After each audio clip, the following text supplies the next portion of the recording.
Welcome back, sculptors. In this video, I'm going to go over the basic materials that we need for figure sculpting and what you'll be needing for this course.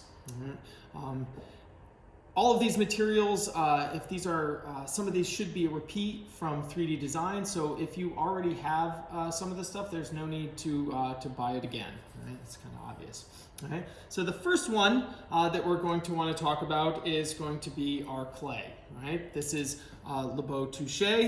Right? This is the sculpting product that I use. If you've seen any of the stuff on my Instagram, you see this sort of reddish brown clay. It's all over my studio. Right? So I reuse the same clay over and over again. You can buy this clay just about anywhere. It's available on Amazon and all the different places. I have not seen it cheaper than Riverside Art has it for us, right? So they offer it at a discount for Bristol Community College students. So you can get this, the best place to get it is at Bristol, right? Is at Riverside, right? The question always comes up, can I use other types of modeling clay? Of course you can. You can model with anything. I do not recommend that because that's not what we're going to be using. So the techniques that I'm going to be showing you in class, they're going to be specifically related to working with this very high-grade modeling clay. All right, so there's just no sort of point in sort of using something else. All right, so that's that. All right, let's talk a little bit about some of the tools now. The main tool that you need for sculpting is this right here. Right, that's your tool. Right, you got two of them. Right, so that is your tool. You're going to use this thumb more than anything. Right, so that's the main thing that we really need. But obviously, these fingers only come in one size. Right, so you're going to want to be able to do different things. You can get away with a simple, inexpensive pottery tools kit. So, a couple of different sort of wooden sticks of various sorts and a few different types of loop tools. Right? So this one's a little square. Right? A basic pottery set that you can get at just about any store is going to have these. I have some higher end tools. I really should have cleaned my tools before doing this video, but I didn't. I'm usually actually pretty nerdy about keeping my tools clean. This is a really high-end loop tool made by Glyptic. Right? So it's serrated on one edge. You'll probably see me talking about that. I can show people where to, if you get really into this, you'll want to buy a tool similar to this, and I can show people where you can get one of these later on. I forgot to mention that previously. I'm just going over the materials now. Right? You don't need to get anything before our first Zoom meeting, right? And I will go over and answer more questions at that time. Right? So, but I just want to put all this sort of stuff out there so you can kind of get started a little bit. I want that over there. Right? I was going over the higher end tools. I have all of these various wooden tools. A lot of these I actually make myself. Right? So that's why I use this Purple Heart wood. And I can show people how to make tools over the course of the semester or even later. Mm-hmm. So different types. Most of these are handmade. Right? But the basic pottery set does come with those as well. The other thing that you're going to probably want is some type of butter knife. Right? So please don't steal these from your parents. They will get upset, and then they will come and they will yell at me or call the school and report me saying that Eric said to take all our butter knives. But a butter knife is a fantastic tool. Sometimes people, myself included, modify these, but a basic kind of butter knife. You can find that. Oh, here's another loop tool. This is another nice loop tool, a little bit bigger. Not sure that you need one that big for this class, but it's in there. All right. The next one we want to take a look at is calipers. All right. So these are all under the category of tools. This stuff is all under the category of measuring things. Right. So I use, and you'll probably see me using, I use these reduction calipers. So you can set them at different things, and if I measure my head like this, right, that's exactly 1/3 of my head. These are fairly expensive and you don't need them, but if you're really serious about figure sculpture, you might want to have a set of those. The basic caliper type, which is most of you had to buy for your 3D design class, looks something like this. It's about, I think these are 10 inches. Yeah, it's a little bit under 10 inches long. Again, these are made by Kemper. Right, it says on the side. You can buy this on Amazon.com. They sell them at Riverside. They're available everywhere. Pretty easy to find tool. If you're really into figure sculpture and you're really thinking about this, you should look for things like this. So these are old school machinist dividers. And there are a bunch of different types of these, and they can be set at different things, but they're really tight, which is great.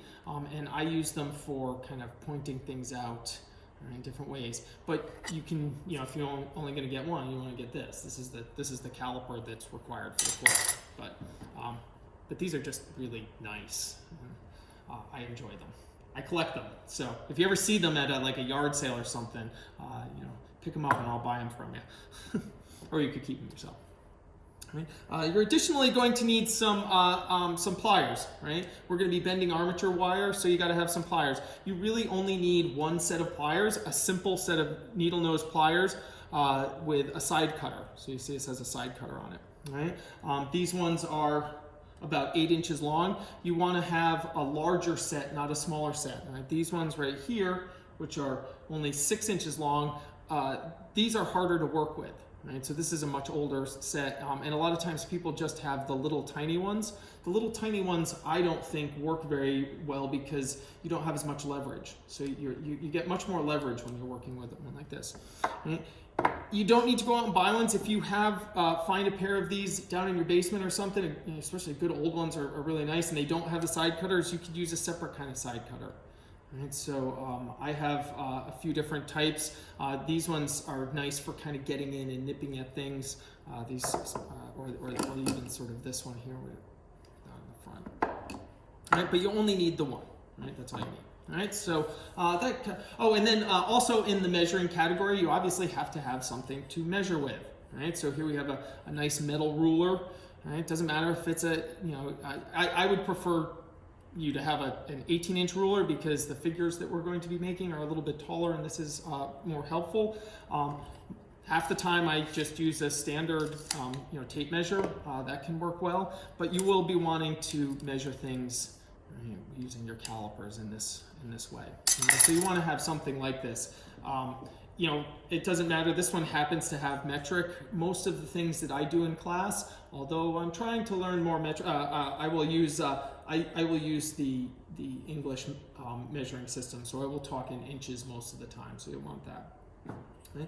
That doesn't, I will actually spend some time talking about the differences between the two measuring systems and why there are pros and cons to both of them. So we will talk more about that. So that's things for measuring with. All right. The next big thing we're going to need to take a look at is armatures. Right? You got to have something to put we got our clay, right? We got tools to work our clay, we got things to measure our clay. Now we're going to take a look at where we're going to put our clay. Right? You have to put it on something. Right? So to build an armature, right, we're going to start with some wood.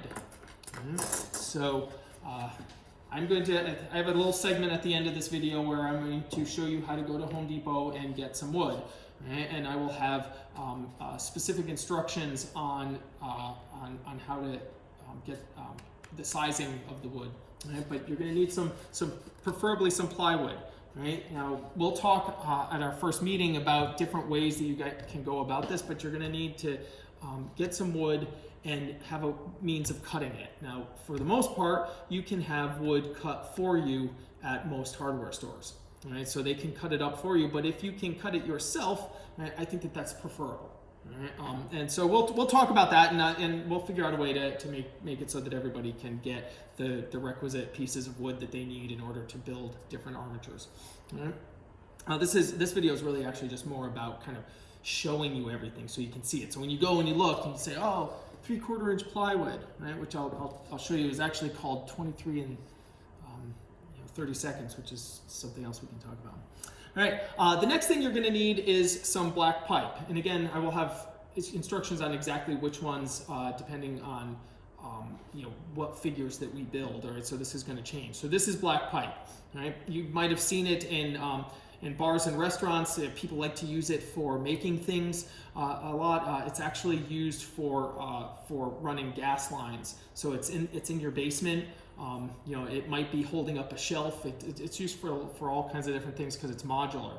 So this is a flange. Right? So this is a flange, right? And so you can see you can screw things into this in order to hold it down. You can see a stand like this. So you can put this on and you can screw it in and it holds it down. And then we can, this is a standard pipe. Right? Black pipe comes in a variety of different sizes. This one happens to be 10 inches. This is an elbow. Right? So this piece is an elbow. Right? And you can have an elbow that reduces. So you can see this one. This is a reduction elbow. So it goes in. It's 1/2 inch going in here, but it's coming out. It's 3/8 coming out. Mm-hmm. Then this is a little piece. Right? This is a T. Oh, I can't get that off. There we go. All right, so this is a T right here. All right. And then in addition, this is a reducer. All right, so this little guy here makes it so even though this is 3/8 coming out here, put that in, that, and now we have 1/4 inch coming out here. All right. So that's black pipe, and again, more on that when we're building those specific sort of pieces. All right. The next bit of armature stuff that you're going to need is armature wire. Now you can go to the art supply store and you can buy this wire. And you can buy a little tiny spool like that for about $10 or $15, right? And it has this aluminum wire in it. I'm going to show you a different way to do it, which is that you can go to the hardware store and you can buy this. Okay?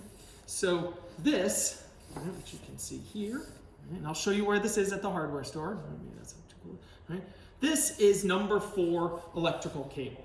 Right? So number 4 electrical cable. So if you were running 200 amp service into your home, this is what's strapped up to the outside of your house and running electricity through your house. Inside of that, you can see how many of those there are. Right? This entire piece, this stuff sells for about $3 a foot. So if you go and, I think it's even less than that, I think it's like $2 and something. I don't know. The price changes. Right? But you can go and buy a 3-foot section, which is perfect for a figure sculpture class for $9. Right? This is about 4 feet, maybe a little bit longer. Right? But this section costs like $12, and this is 10 times the amount of wire that you would get at the art supply store. All right, so again, we're going to talk a little bit more about getting all that stuff. All right. Last thing that you may want, and this is sort of no requirement or anything, but for smoothing out oil-based clays, you need a solvent. So the solvent that most sculptors use is lighter fluid. So I think I bought this at a convenience store or something, or someplace that sells Zippo lighters. It's the fluid that you put inside a Zippo lighter, right? But it used to be called Zippo fuel. But this is a really great solvent, and I will show people how to use that at another point. All right, so that's the basic materials that we will be using for sculpting things by hand. Now, the other part of this course is that there is a digital component as well. And for the digital component, I'm going to ask you to get a program called ZBrush. Many of you are probably familiar with it. If you took 3D design with me, you've worked with ZBrush Core Mini, which is the free version. What I'm going to ask people to do is we're going to do a 4-week segment, not quite at the end, but close to the end. We're going to do a 4-week segment. And the reason why we're going to do a 4-week segment is that you can get a trial version of ZBrush for free for 30 days. Right? So what I'm going to do is I'm going to ask people to get the trial version, right? And then I will teach you 4 lessons, which will just be an introduction to ZBrush, and it'll put a lot of what we're doing with the physical sculpting into context, I think, right? A nice context. And then, of course, if you choose, you can we can talk in class about a lot of different options for acquiring that program if you decide that you want to go on with that and do more with that. All right. So that is the basic sort of materials that we are going over. Of course, you know, there are other materials such as a sketchbook and things of that nature. You know, my assumption is that if you're taking my figure sculpture class at this point, you've been an art student for a while and you probably have you know, most of those things. So, you know, a lot of times other things come into a sculpture class, and that's pretty normal, right? Yeah, so that's it. You don't have to go out and buy anything right away. I would actually prefer if you waited till after our first Zoom meeting, because I want to talk a little bit more about a few options. But in the meantime, I'm going to take you over to the local hardware store and just show you in the store where these things are. All right. All right, folks, here we are at my local hardware store. I'm now going to take you inside and show you exactly where to find all of the materials that we discussed earlier. All right, so here I am in the plywood aisle. All right, the plywood aisle. The best way to get the boards to start your project is to use plywood. Now you're going to want to use 3/4 inch plywood. 1/2 inch plywood isn't really thick enough, and it can be all warped and everything. So we're going to want to use 3/4 inch plywood, and frequently when you're looking for 3/4 inch plywood, it will actually say 23/30 seconds. 23/30 seconds is technically 3/4. It's 24/30 seconds, but they're shaving a little bit off to save some money.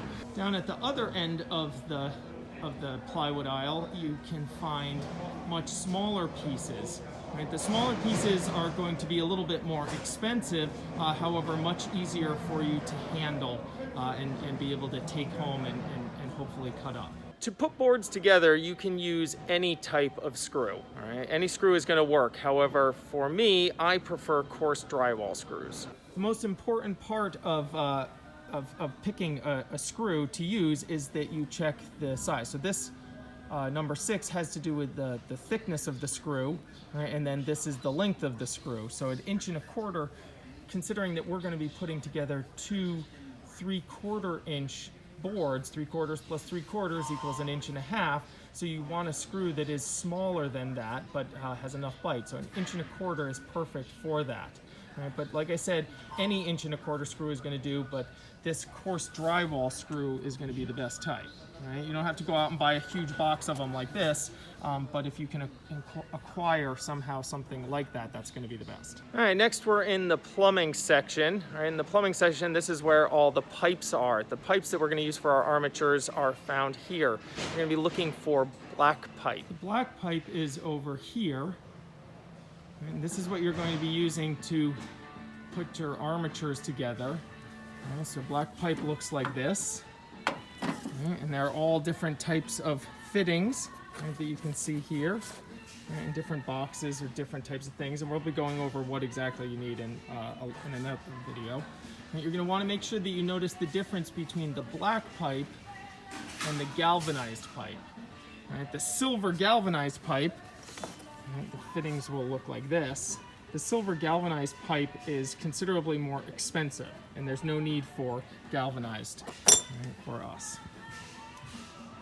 All right, last we're in the electrical section. This is where electrical wire is sold, and you're going to be looking for a particular aluminum wire. All right, you're going to be looking for this very large coil right here. This is called number 4. This is called number 4 electrical cable, right, and it looks like this on the inside. And this is what we're going to be using for our actual armature wire inside of our figures.